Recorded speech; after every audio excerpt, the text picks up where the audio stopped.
Lawyers, what's the worst way you've seen a person screw over someone else in court, whether it be criminal, civil, or divorce proceedings?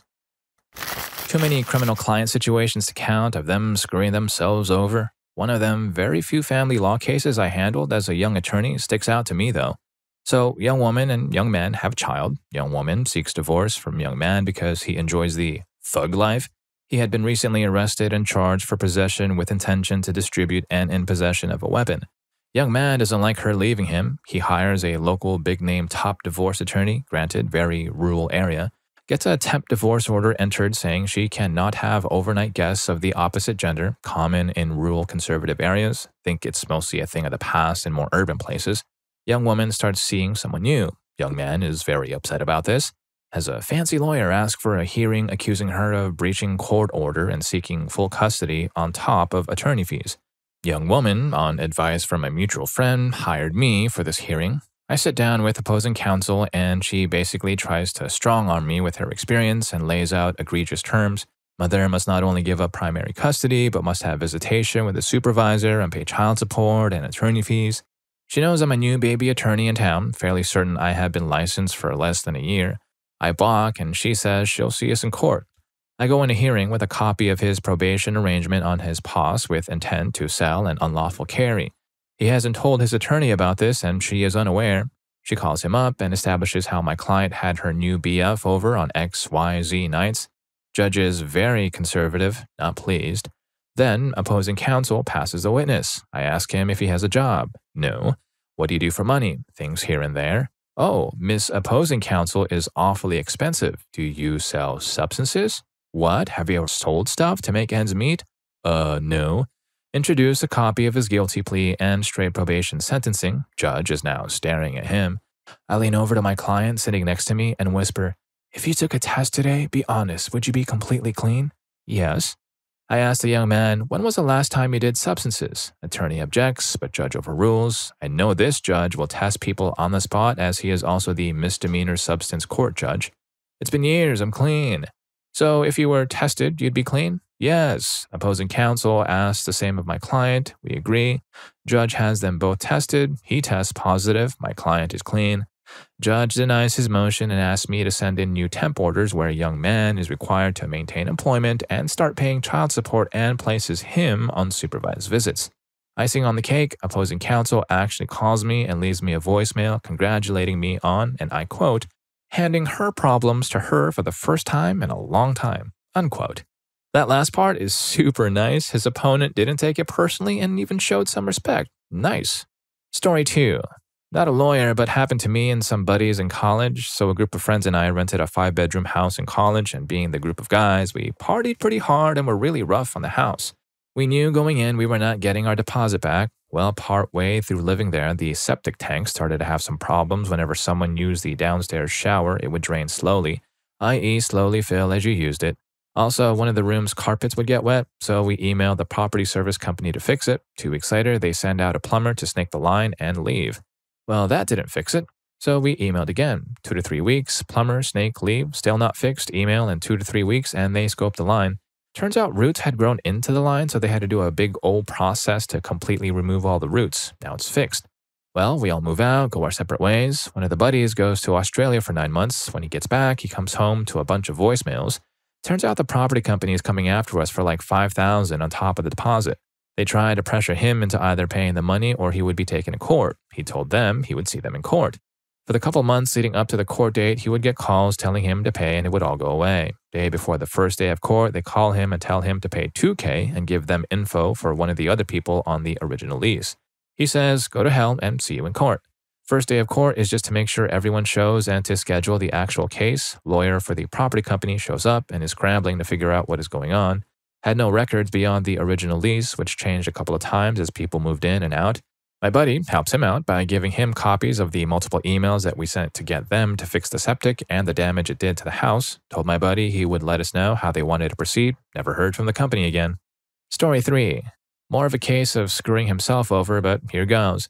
This was a case another prosecutor in my office had a few years back. A 30-year-old defendant was charged with mistreatment after he got his girlfriend's sister's pregnant. She actually kept the baby, so the police just waited and got a paternity test. No surprise, the defendant was the father. Defendant wanted probation. The prosecutor refused to offer it. He decided to plead guilty and have a jury trial on punishment. Here in Texas, you can choose to have the jury set punishment. Evidence mostly proceeded as expected. The victim testified to having consensual, aside from not being old enough to consent, with the defendant getting pregnant, etc. Paternity test introduced. Defendant took the stand. His version of events was that he snuck into the victim's room at night. It seemed like his own lawyer had no idea that's the story he settled on. The jury deliberated about 15 minutes before returning a verdict of 17 years. The maximum possible as charged was 20. When interviewed by the attorneys afterwards, one of them said they decided on 17 years so the defendant would never forget the age of consent in Texas again. Story 4. Not someone else, but my client screwed themselves. I'm doing landlord stuff and my client was facing eviction over non-payment, but the client was withholding rent payments because of habitability issues in the apartment, no heat, high lead levels, vermin. This is going to be an easy win for me. Told my client continually to make sure they don't spend the money, keep it but don't spend it, because if you show the judge you still have the money, it looks real good for you in terms of making the judge believe that you're withholding for good reasons. So we get up in front of the judge, the landlord doesn't have an attorney, so I'm dancing inside, there's no way I can lose. I make my arguments and the landlord makes his. Judge asks my client if they still have the money. Client goes, "Nah, I used all that at the casino last week." Story 5. My wife is the lawyer. Info: when children reach the age of majority, if they do not continue studying and start working, it is not necessary to pay alimony. Info: my wife's client found a new lover, which unleashed the wrath of the ex-wife, who started asking for more alimony for her children. Well, to win the case, it was necessary to prove that the children were working, but they could not get any proof of it. There was not much chance of winning, but they still went to court hoping that with the interrogations they could find information that would put them in evidence. On the day of the trial, the children did not go. Only the mother and her lawyer were present. Judge: Madam, tell me why your children could not come. Mom: they could not get permission at work. Judge: silence. Lawyer: silence. Mom: silence. And another few seconds of silence. Judge: well, that was fast. Story 6. I'm a lawyer, and I saw someone screw himself. I work as a public servant in a criminal law judge's office, and since I have a law degree, I don't normally do administrative work, though I get to be with the judge in some of the hearings. Last month, we had a huge substance-related case. I'm talking about 20 or more people involved, months of investigation, undercover agents, videos, audio, the whole ordeal. Hearing lasted 3 days.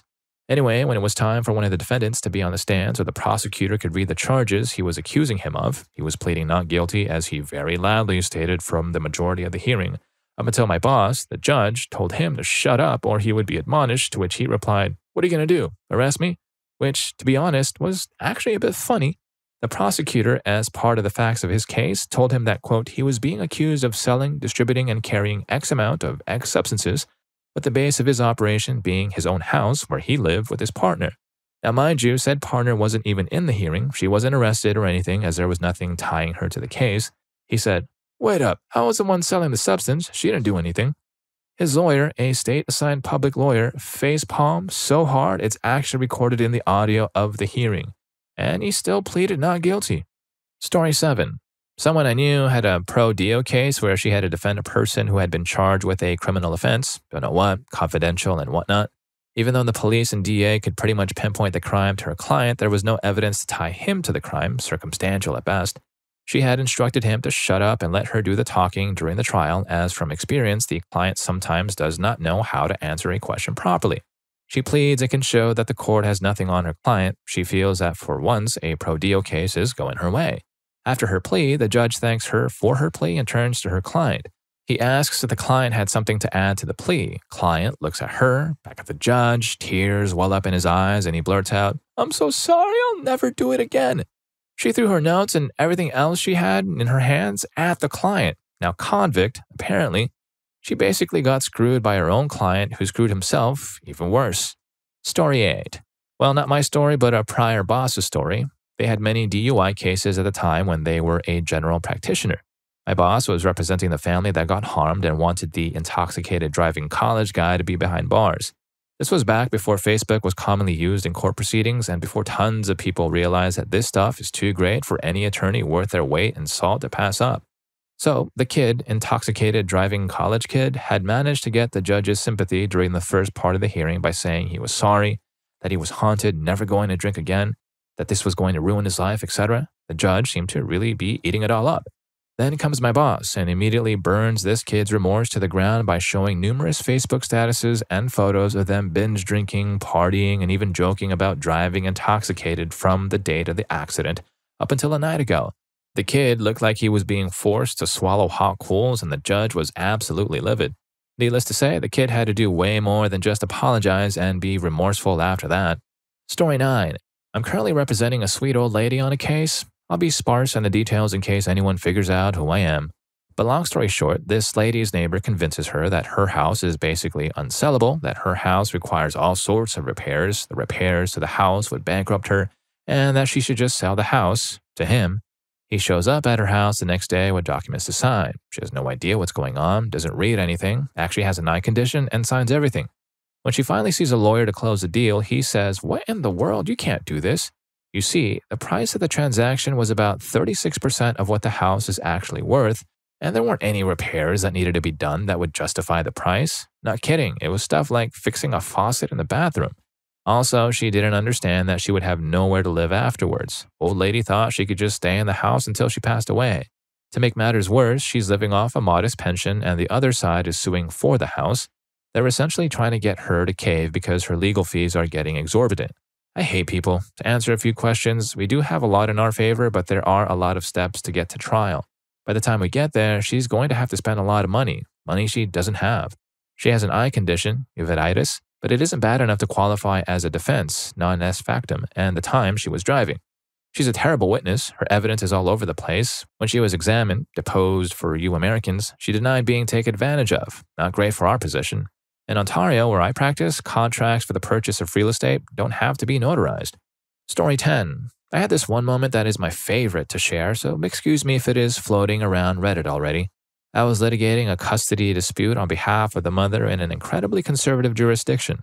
One of the most common ways to get custody was to allege intimacy cravings because the threshold for it was basically non-existent. For this hearing, however, we lucked out with the judge who I knew from other cases. Opposing counsel tried to gotcha me into settling before the hearing by showing me surprise texts between mom and her new boyfriend. This is, of course, not law and order, and you can't introduce surprise evidence. So we go through with the hearing. I object to the text but say I would allow them to be read into the record in their entirety. So the uptight, very conservative local attorney gets to spend the next 25 minutes or so reading texts in open court, occasionally asking if she could gloss over parts, but no, I didn't feel it would be appropriate.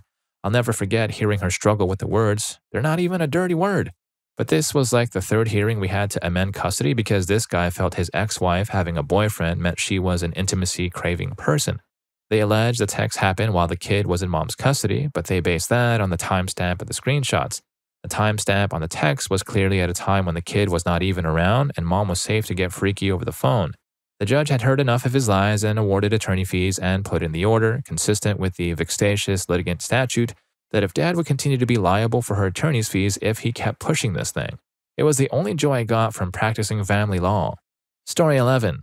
Not a lawyer, but this story always gets to me. My biological grandmother passed away 20 years ago of ovarian cancer. She left all her money, trusts, bonds to my grandfather to use while alive and dispersed after she's gone. My grandfather remarried something like 15 years ago to my step-grandma. My grandfather ended up passing away for a few years back.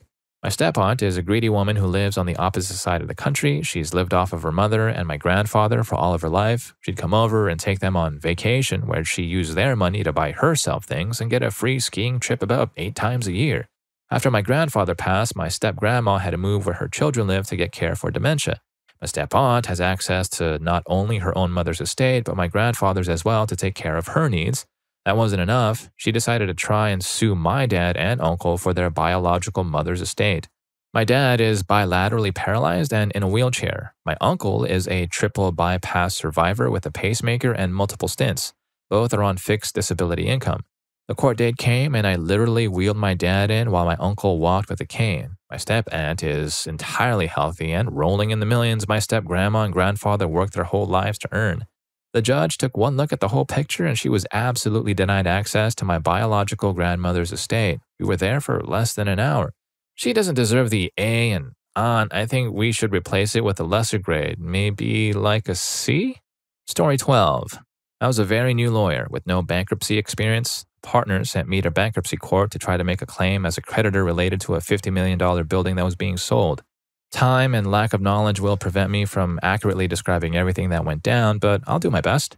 The court handled my client's claim very quickly and easily at first. The court ruled we were not a creditor because our claim was against the tenant, which was correct.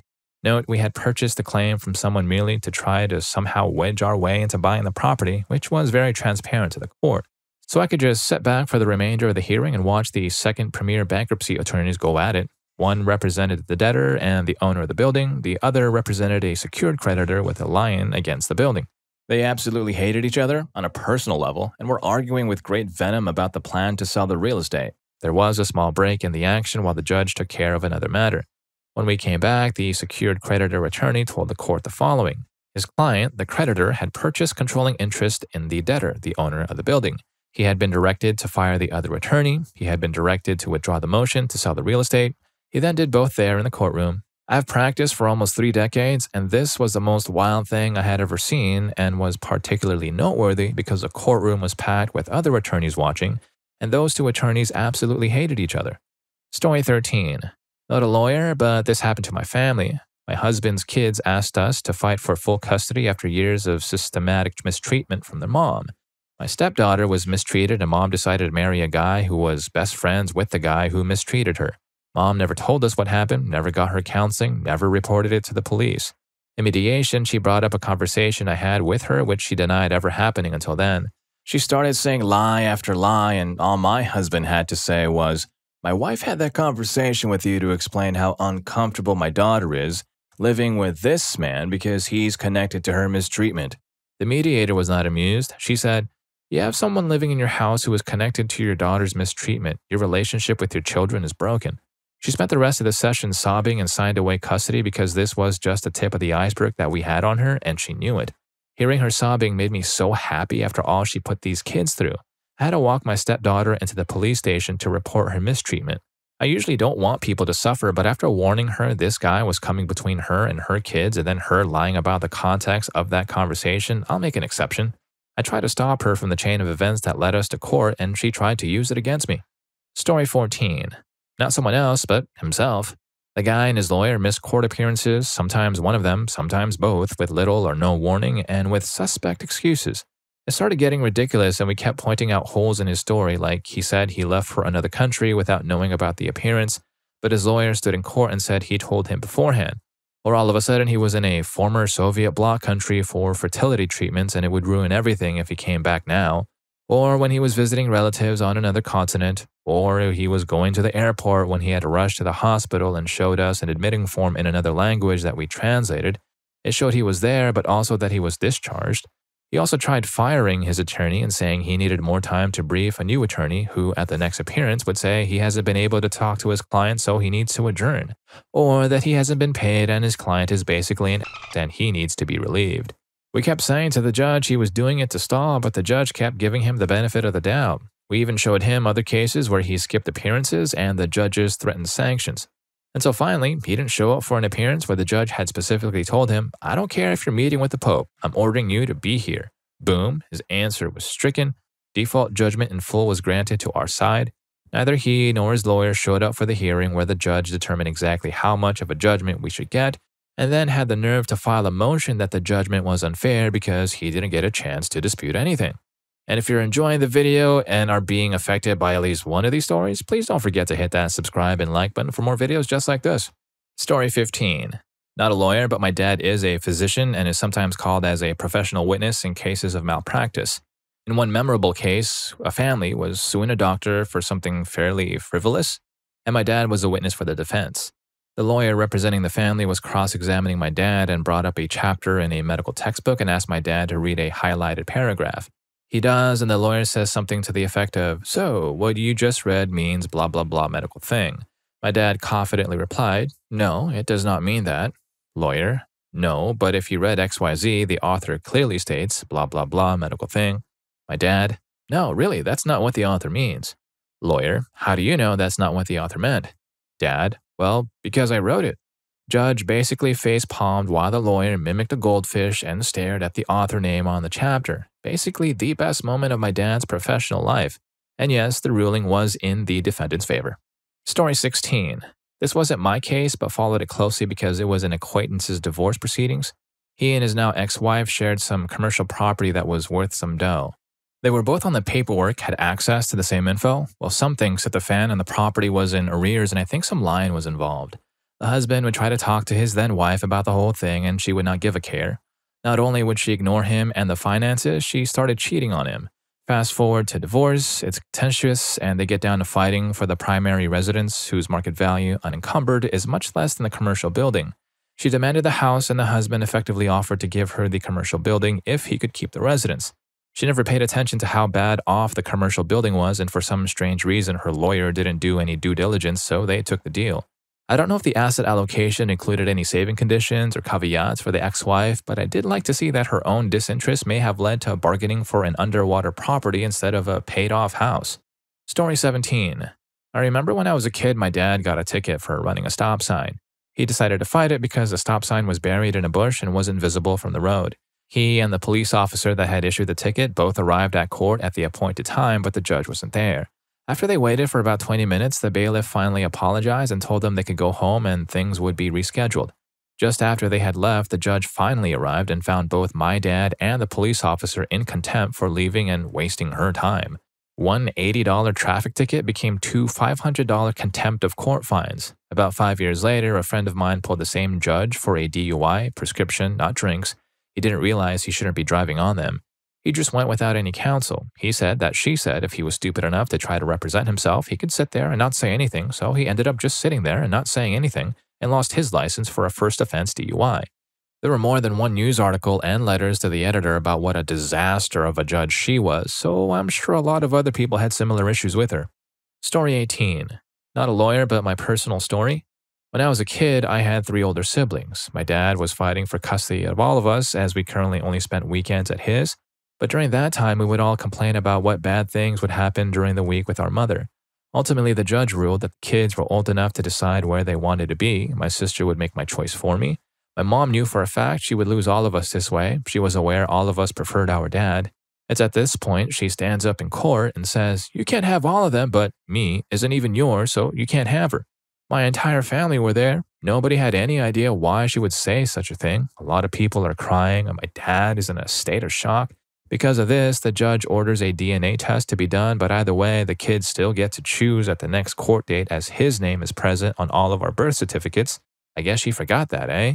The judge gives this extra time due to the state my dad is in, just in case this changes anything for him, and whether he will still want custody of me under these new circumstances. Now, it should be noted that my mom was not fond of any of us, especially the boys, to which she already knew they were a lost cause. But she would no longer receive benefits or money from my dad, so she needed some kids around at least.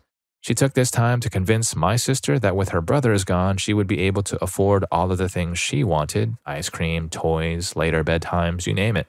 My brothers chose my dad, my sister chose my mom. I had a pretty rough upbringing because of her decision, and to this day, she regrets it. She was never treated differently, no treats, no toys. It turns out my mom wasn't lying though, he wasn't my biological father. According to my family, this was a huge weight on him for a very long time. He remained an incredible father in my life, but sometimes something would happen that would cause an odd or upsetting reaction out of him, and that's the sole reason why. It really changed his and my life. I'm sorry if any of the terms I used were incorrect, not a lawyer after all. Story 19. I'm not a lawyer, but my parents got divorced a few years ago. Short as possible backstory, my dad's a narcissist who emotionally mistreated us all growing up. Mom was a stay-at-home mom until I turned 22 and entered the workforce at minimum wage, worked up to management. Dad worked a trade job at an auto company, making 3 to 4 times as much as her, in the 6 figures. At the beginning of proceedings, she tried to settle early on. She basically wanted enough to cover healthcare because that was her biggest worry financially. He basically wanted to give her nothing. Things got very nasty. He hired a horrible "see you next Tuesday" of a lawyer who would constantly insult my mother. This pushed my mom to ask for much, much more than she originally wanted. Dad was told by his lawyer Mom wouldn't get a penny. After a year of battle, the judge handed down final judgment. Dad has to pay $1,500 a month. 3 days after judgment, my younger sister is at Dad's house. Mom picks her up, asks why he hasn't gone to work yet. Sister goes in to check on him. She finds him barely breathing. He had acetaminophen poisoning. The doctor said there was no way to be 100% sure how much he had taken because he went to bed early and my sister hadn't seen him for over 12 hours. But with the amount still in his samples and the degree of failure, they could say with 70% sure it was intentional. He did all of this before putting his brand new car in his name alone and before any other payments to mom went through, besides splitting the sale of our house. And now you're probably thinking there's no way a person could attempt ending it all only out of spite. There was no note or anything. But when arguing with his sisters over who would make his medical and financial decisions, which is a whole other story, we found out he wrote his sister a check for $75,000 with a note saying, "Don't let the girls have this," meaning my mom and sisters. Ford is still going after my mother for the car payments. The county administrator waited nearly 2 years before letting it get repossessed. Her credit was tanked. My sister is still dealing with PTSD from finding him. Story 20. I'm not a lawyer, but my ex screwed herself over pretty good in our divorce proceeding. Right after we had separated, we both had to move in with family. School wasn't in session, and we didn't have any custody agreement yet, so we had been swapping the kids every week. Then one day, while the kids were with her, she emails me and tells me that she had enrolled the kids in a school near her. As soon as I got that email from her, I went to my attorney. He filed a motion with the court to get a temporary custody order until we finished the divorce. When he got the date for the hearing, he sent my ex the proper notification, filed it with the court, etc. The day of the hearing, we were waiting in court for her to show up, and she never does. So the judge gave me temporary custody of my kids, which eventually became full custody once our divorce was finalized. I later found out that the reason she didn't show up was that she had the idea that somehow my attorney was trying to trick her. So she called the court about the hearing date, but says she was told a different later day, the date of which fell on a Sunday. It still boggles my mind. I mean, if you're going to trick someone into going to court on the wrong date, ignoring the fact that an attorney would probably get disbarred for intentionally doing so, why would you pick an earlier date than the actual date? And why would you not just show up anyway? If the date was fake, she still could have made the real date, and if it was real, she wouldn't miss it. And don't you write important appointments on a calendar so you don't forget? How do you not see that it's on a Sunday and say, that can't be right? Oh, and the surprise, she never actually tried to enroll my kids in a school near her. Turns out she just said it because she was mad about something I'd said. I don't even remember what. Story 21. Not court, but it is legal adjacent. My dad is an executive safety officer at the company he works at, and one of the company's truck drivers got into an accident. The driver wasn't at fault, but it is company policy anytime a driver gets into an accident, they test them the same day. And when the results came back, the guy failed the test. The guy disputed the results, so they had him retake it. When he finishes up in the testing facility's bathroom, the sample he gives them isn't warm at all, clearly hadn't just come out of a person. And in the bathroom, which they meticulously cleaned between each test, they find a strip of tape in like a little vial and a cap thing that would have gone into a small vial kind of container. So my dad has to be on a conference call with the driver and his manager and some other relevant parties, and the guy maintains his innocence and they can't conclusively prove the tape or test, so they're kind of at an impasse. As they're getting off the call, my father just kind of takes a chance and asks the driver really nonchalantly and in passing, say, "Doesn't taping the vial to your leg hurt? Like, how do you get it off?"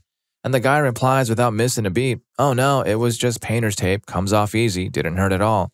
There was like 5 seconds of silence after that before the guy scrambled and tried to put the toothpaste back in the tube. The company was able to fire him without any trouble. Story 22. I'm not a lawyer, but this case got pretty big when I was serving in the U.S. Navy, largely because it involved a sailor. So this submariner gets divorced from his wife. Ex-wife originally gets custody of their son due to the nature of the submariner's operation schedule. Ex-wife later loses custody due to being convicted of neglect. The ex-wife wasn't having this because now there was no more free money for her. The submariner gets a GF and gives her guardian rights over his son while on deployment. They live in California due to orders, and the ex-wife lives in Michigan, if I recall. The ex-wife waits until submariner gets on deployment and serves him papers for a custody battle, again on the grounds of his schedule. The trial is set for next month in Michigan. The problem with being stationed on board a sub, you only surface every couple of months and almost never have comms off ship. Sub guys give family or SOs power of attorney all the time because of this. The court papers were sent and the trial occurred when he had no communication. The The female judge who presided over the case sympathized with the ex-wife, decided that children belong with their mother and not in the care of random women, and that the neglect conviction was likely false. Ex-wife was granted custody by default, and the judge tried to get the submariner on contempt of court for not showing up until his chain of command heard about it. You see, it's illegal in the U.S. to arrest a service member for missing a court date due to military operations or deployments. The submariner's chain of command called the JAG, who assigned the submariner a lawyer. His lawyer took the appeal to the Michigan State Supreme Court. The original judge isn't a judge anymore, and the ex-wife is now permanently labeled unfit to care for children. Story 23. This won't be the worst, but maybe it's from the guy's POV. I'm in court for one of the first times after passing the bar exam and handling a routine child support case. The events that transpired do not involve my client from that day. When one party is unrepresented in family court in Massachusetts, there is a pretrial meeting with the probation officers so they can assist the judge in framing the case. These probation officers are trained social workers who act as mediators in these instances, so nothing like criminal probation officers. So these two parties are meeting. You can see the guy is just angry over everything, but they are making progress working out the divorce. Then all of a sudden, he stands up and throws his chair over and yells, "Go to hell, Kim, you took my house, you took my kids, you even took my dog. I'll do something to you if you think you're keeping my name too." Within seconds, he is restrained by court guards and escorted to a private room. He ended up being arrested for threatening her, all because she wanted to keep his last name instead of going back to her maiden name to make it easier on the kids. For those wondering, the judge ended up moving forward that day with their case and she got everything she wanted. Him being arrested for disorderly conduct during the pretrial meeting was held to be his fault for missing the pretrial conference, which means in Massachusetts the judge can dissolve the marriage that day if one party is present and the other is not. Story 24. We had this absolutely amazing, sweet, kind, well-off older gentleman as a divorce client. One of our very few favorite clients ever. He actually lived in the subdivision I grew up in, and my mom still lives in, upper middle class, huge houses, average, etc. Adult children from prior marriage only. Let's call him C. So he married this woman from the country north of us, a medical professional, not doctor, but not giving many details because confidentiality. Maybe a couple of years younger than him, but not much, not terribly attractive. Essentially not a trophy wife or a gold digger. Let's call her V. So they were married several years. This man would do literally anything and everything for this woman, and he was just madly in love with her. But she starts being sketchy. He eventually finds out she's having an affair, confronts her. She doesn't really give a care. He tries to fix things and eventually retains us for divorce. And we get the ball rolling, file the case, etc., get V served. Well, V doesn't like that C actually filed. She does the usual stuff people like her do, begs, promises to break off the affair, swears she loves C and that everything can be perfect from now on. He falls for it and takes her back, insists he wants the divorce dismissed, so we dismissed it. Several months go by and he catches her in the same stuff. Now she's becoming extremely mistreating. At one point, when he tells her he's thinking about filing again, she hurts herself, calls police, and had him arrested. He gets charged and pleads out because he's having some pretty severe health issues in his late 60s, early 70s, and she begs him to just get it over with so they can move on and rebuild their marriage. The only offense he's ever had in his life, literally a model citizen and overall great guy. Eventually, she goes back to her norm. He retains again, we file again, she manipulates him back into it again because apparently love truly is blind. We tell him we need him to come in and talk to us for a while before dismissing it, and try to talk some sense into him, try to get him to see a therapist. We get permission from him to speak to his adult daughter about our concerns, ask him to think it over, maybe discuss it with his daughter and a counselor, and get back to us in a week or two. I have a psych degree as well, which helps when trying to talk with people about things in relationships, getting out safely, etc. Side note, the most dangerous time for a harmed person is when they try to leave. And it takes many, many attempts before one can leave, if they can leave. I'm not getting into the whole cycle here, but don't ever tell anyone, why don't you just leave? Or pass judgment because it is never, ever that easy and it is highly dangerous. Well, 2 weeks later, he comes in and we had another hour-long sit-down. Discussed everything and he swears, she's changed. An absolute fool in love. But our hands are tied and we have to respect our client's wishes and dismiss them. About 6 months later, his daughter called to inform us he had a stroke. Apparently, C caught V with yet another guy, and C and V got into an argument that was enough to exasperate his HBP. Now, remember, V is a trained and licensed medical professional. While C is having a stroke in front of V, V decides to just laugh. Hours after the stroke, she calls 911 and plays it off like she just found him. Complications from the stroke left C with very slurred speech, awkward gait, weakness throughout his body, and some other issues. He became very physically vulnerable. On the advice of his daughter, he came in again and we filed divorce attempt number 3. You already know where this is headed. Eventually, despite my husband and I literally begging and pleading with him, offering to do the entire divorce free of charge, bringing his daughter in. She was a full POA at this point, and we had waivers from him on everything. He was still competent though, so no conservatorship or guardianship, offering any and everything we could, and he adamantly insisted on dismissing it. We asked him to think about it for a week. I can still remember him coming into our reception area while I had him sign the papers to dismiss. He was a completely different man than we had met years before for divorce number 1.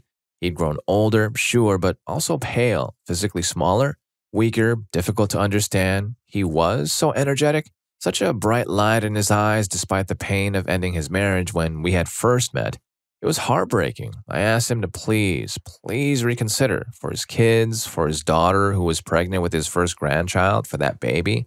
I told him that I knew he loved her more than anything, but what he loved wasn't her. It was only the manipulative personality she deployed that stood over him laughing and ignoring his crisis while he had a stroke, that if he stayed with her, she would end him one day.